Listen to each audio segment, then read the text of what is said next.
Rebonjour tout le monde pour ceux qui étaient avec moi pour les chapelets à 15 heures. Sinon, bonjour tout court. J'espère que vous allez bien malgré la neige et le froid. Dans certaines régions, il y a l'air de faire la tempête. Donc comme d'habitude, je vous lis l'extrait de l'évangile de Maria Voltarta, l'évangile tel qu'il m'a été révélé. Maria est ici. Donc je rappelle que Maria Voltarta est une mystique italienne qui a reçu les visions de la vie de Jésus et Marie pendant la Seconde Guerre mondiale. Pendant cette Seconde Guerre mondiale, donc elle avait les visions plus des messages de Jésus et de Marie qui prennent la parole à la fin de chaque vision, ce qui nous permet d'avoir la grâce d'assister à leur vie. Les visions étaient toujours dans le désordre parce qu'il y en a qui étaient trop dures pour son âme. Et donc, Jésus et Marie alternaient entre les visions pour soulager un peu la douleur. Ce qui est tout à fait compréhensible. Moi, je n'ai jamais eu de vision, mais je pense bien que ça ne doit pas être une mince affaire. Donc, aujourd'hui, on va parler... Alors, hier, on a parlé de le premier miracle qui a été fait des noces de Cana. Moi, je trouve que c'est une grande grâce qu'on a de pouvoir assister afin de voir ces scènes telles qu'il a été révélé, telles que moi il me semble totalement vrai, spirituellement, etc. Je pense que c'est vraiment la vérité, parce qu'il n'y a pas de faux semblants et il n'y a pas de trop de vérité arrangée. Donc du coup, aujourd'hui on va parler les marchands chassés du temple. Donc, la vision date du 24 octobre 1944. Maria prend la parole, comme d'habitude, elle dit « Je vois ». Je vois Jésus entrer dans l'enceinte du temple avec Pierre, André, Jean et Jacques, Philippe et Barthélemy. Il y a une très grande foule à l'intérieur et à l'extérieur, des pèlerins qui arrivent par bandes de tous les coins de la ville. Du haut de la colline sur laquelle le temple est construit, on voit les rues de la ville étroites et sinueuses, qui fourmillent de passants. On dirait qu'un ruban mouvant de 1000 couleurs s'est déroulé entre le blanc cru des maisons. Oui, la cité a l'aspect d'un jouet bizarre fait de rubans multicolores entre deux alignements de maisons blanches. Et tous convergent vers le point où resplendissent les dômes de la maison du Seigneur. Donc on rappelle que Jésus n'est pas encore Jésus-Christ, il n'est pas encore prêtre, il est juif. D'accord? Vous vous souvenez bien de l'histoire de Jésus, il est juif, donc rabbin. Il est rabbin. Et la maison du Seigneur, du coup, c'est la synagogue. Mais à l'intérieur, c'est une vraie foire. Plus aucun recueillement dans un lieu saint. On court, on appelle, on achète des agneaux, on crie et on maudit à cause du prix exagéré. On pousse les pauvres bêtes bêlantes dans les parcs. Ce sont de rudimentaires enclos délimités par des cordes et des pieux, aux entrées desquels se tiennent le marchand ou éventuellement le propriétaire qui attend des acheteurs. Coups de bâton, bêlements, jurons, appels, insultes contre les serviteurs peu pressés de rassembler et d'enclore les animaux, ou contre les acheteurs qui lésinent sur le prix ou qui s'éloignent, insultes plus fortes contre les gens prévoyants qui ont amené l'agneau chez eux. Autour des comptoirs de change, autre vacarme. Je ne sais si c'est toujours ainsi ou seulement à l'occasion de la Pâque, on se rend compte que le temple fonctionnait comme la bourse ou le marché noir. La valeur des monnaies n'est pas fixée, il y avait le cours légal qui était certainement déterminé, mais les changeurs en imposaient un autre, en s'appropriant un pourcentage arbitraire pour le change. Et je vous assure qu'ils s'y attendaient à étrangler les clients. Plus un client était pauvre, plus il venait de loin, plus on le volait. Les vieux, plus que les jeunes, ceux qui arrivaient au-delà de la Palestine, plus que les vieux. De pauvres petits vieux regardaient et regardaient encore leur pécule mis de côté avec combien de peine. Tout le long de l'année, le sortait et le rentrait 100 fois en tournant autour des changeurs, et finissait enfin par revenir aux premiers qui se vengeaient de leur éloignement temporaire en augmentant l'agio de change. Les grosses pièces quittaient alors avec force, soupirent les mains de leurs propriétaires pour passer dans les griffes de l'usurier en échange de pièces de monnaie plus légères. Et au moment du choix, nouvelle tragédie de comptes et de soupirs devant les marchands d'agneaux qui refilaient aux petits vieux à moitié aveugles les agneaux les plus chétifs. Bon, ils se faisaient arnaquer, quoi. Au temple, donc à la synagogue. Je vois revenir 2 petits vieux, lui et elle, qui poussent un frêle agnelet que les sacrificateurs ont dû trouver défectueux. Pleurs, supplications, impolitesse, grossièreté se croisent sans que les vendeurs s'en émeuvent. Pour ce que vous voulez payer, Galiléens, ce que je vous ai donné est déjà trop beau. Allez-vous-en, ou ajoutez 5 autres deniers pour en avoir un plus beau. Au nom de Dieu, nous sommes pauvres et vieux. Veux-tu nous empêcher de faire la Pâque, la dernière peut-être? Est-ce que tu nous as pris ne suffit pas pour une petite bête? Faites place, crasseux que vous êtes. Voici que vient à moi Joseph l'Ancien.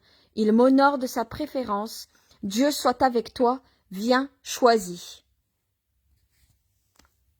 Celui qu'on appelle Joseph l'Ancien ou Joseph d'Arimathie entre dans l'enclos et prend un magnifique agneau.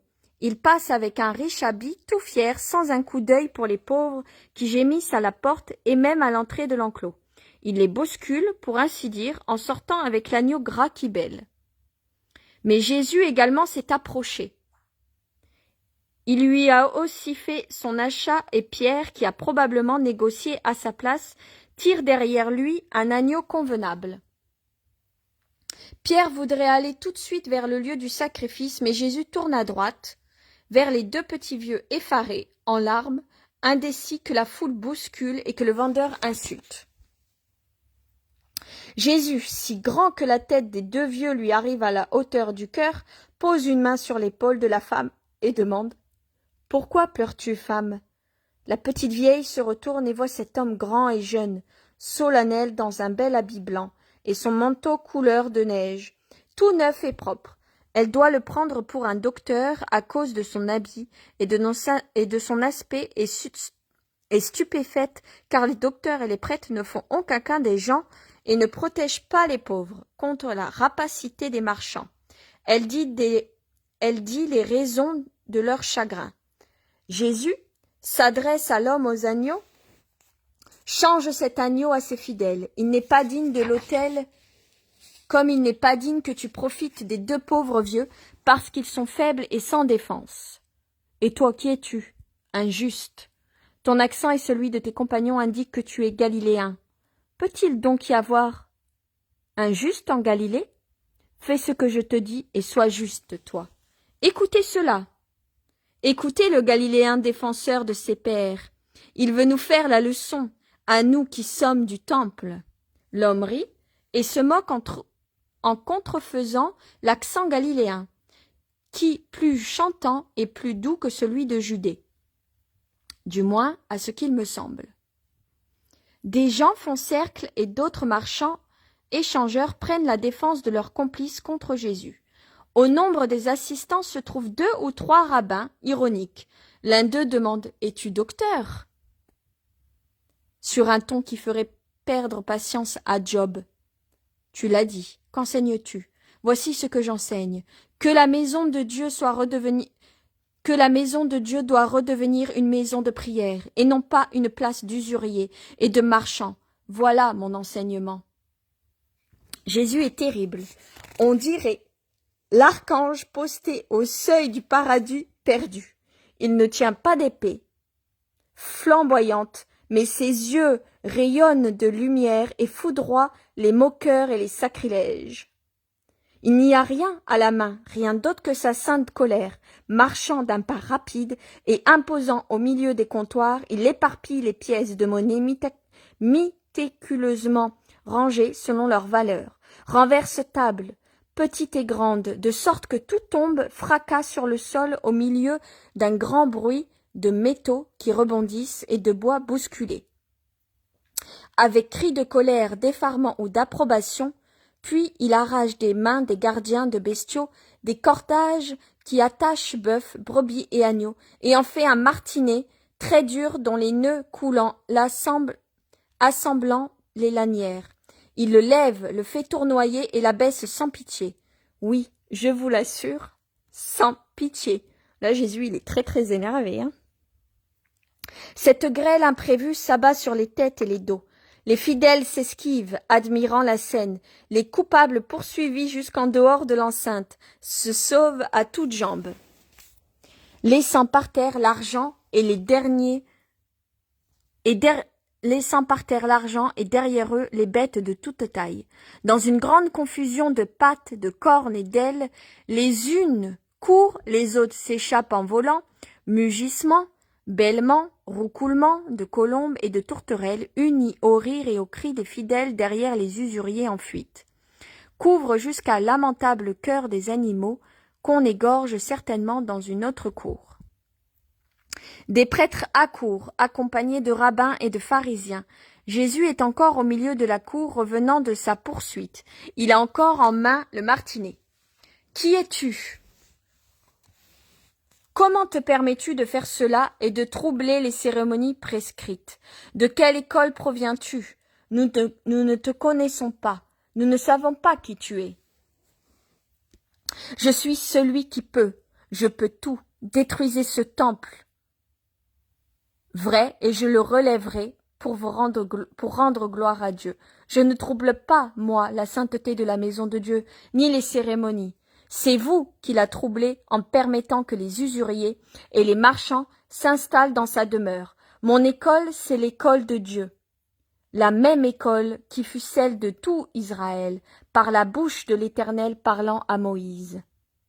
Vous ne me connaissez pas? Vous me connaîtrez. Vous ne savez pas d'où je viens? Vous le saurez. Se tournant alors vers le peuple sans plus s'occuper des prêtres, dominant l'entourage par sa taille revêtue de son habit blanc, le manteau ouvert et flottant derrière ses épaules, les bras étendus comme un orateur, au moment le plus pathétique de son discours, il parle. Écoutez, hommes d'Israël, dans le Deutéronome, il est dit, tu établiras des juges et des scribes en chacune des villes. Ils jureront le peuple avec justice. Tu ne feras pas dévier le droit, que tu n'auras pas égard aux personnes. Tu n'accepteras pas de présent, car le présent aveugle les yeux des sages et ruine les causes des justes. Si la stricte justice que tu rechercheras afin de vivre et de posséder le pays de Jéhovah, ton Dieu, te donne. Écoutez, hommes d'Israël. Dans le Deutéronome, il est dit, les prêtres lévites, toute la tribu de Lévi, n'auront point de part ni d'héritage avec d'Israël. Ils vivront des mets offerts à Jéhovah et de son patrimoine. Cette tribu n'aura pas d'héritage au milieu de ses frères. C'est Jéhovah qui sera son héritage. Écoutez, hommes d'Israël, dans le Deutéronome, il est dit, tu ne prêteras pas intérêt à ton frère qu'il s'agisse de prêt, d'argent ou de vivres ou de quoi que ce soit dont exige intérêt. À l'étranger, tu pourras prêter à intérêt, mais tu prêteras sans intérêt à ton frère. Voilà ce qu'a dit le Seigneur. Vous voyez maintenant ce qu'est sans justice à l'égard du pauvre et que les juges siègent en Israël? On ne penche pas en faveur du juste, mais de celui qui est fort.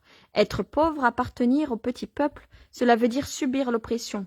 Comment le peuple peut-il dire « celui qui nous juge est juste » s'il voit que seuls les puissants sont respectés et écoutés? Alors que le pauvre ne trouve personne qui veuille l'entendre, comment les peuples peuvent-ils respecter le Seigneur s'ils voient que ceux qui ont plus que d'autres, le devoir ne le respecte pas? Est-ce respecter le Seigneur que de violer son commandement? Et pourquoi en Israël les prêtres ont-ils des propriétés et reçoivent-ils des cadeaux de la part des publicains et des pécheurs, qui agissent ainsi pour obtenir la bienveillance des prêtres. De même que ceux-ci les acceptent pour avoir un coffret bien garni. C'est Dieu qui est l'héritage de ces prêtres, lui, le Père d'Israël, est plus Père pour eux qu'aucun autre Père ne l'a jamais été. Et il pourvoit à leur nourriture comme cela est juste, mais pas plus. Il n'a promis aux serviteurs de son sanctuaire ni richesse, ni propriété. Dans l'éternité, ils auront le ciel pour récompenser leur justice, comme l'ont Moïse et Élie, Jacob et Abraham. Mais sur cette terre, ils ne doivent posséder qu'un vêtement de lin et un diadème d'or incorruptible. Pureté et charité. Le corps doit être le serviteur de l'âme. Qui est le serviteur de Dieu vrai? Ce n'est pas le corps qui doit dominer l'âme et s'opposer à Dieu. On m'a demandé de quelle autorité je fais cela? Et eux? De quelle autorité profanent-ils le commandement de Dieu et permettent-ils à l'ombre des murs sacrés l'usure au détriment des frères d'Israël, venus obéir au commandement de Dieu? On m'a demandé de quelle école je viens et j'ai répondu de l'école de Dieu. Oui, Israël, je viens te ramener à cette école sainte et immuable. Que celui qui veut connaître la lumière, la vérité, la vie, qui veut entendre la voix de Dieu, parle à son peuple, vienne à moi. Vous avez suivi Moïse à travers les déserts, d'hommes d'Israël, suivez-moi, que je vous conduise à travers un désert bien plus dépouillé à la véritable terre bienheureuse. À travers la mer qui s'ouvre au commandement de Dieu, c'est vers elle que je vous entraîne. En élevant mon signe, je vous guéris de tout mal. L'heure de la grâce est venue. Les patriarches l'ont attendue, et ils sont morts en l'entendant. Les prophètes l'ont prédite, et ils sont morts avec cette espérance.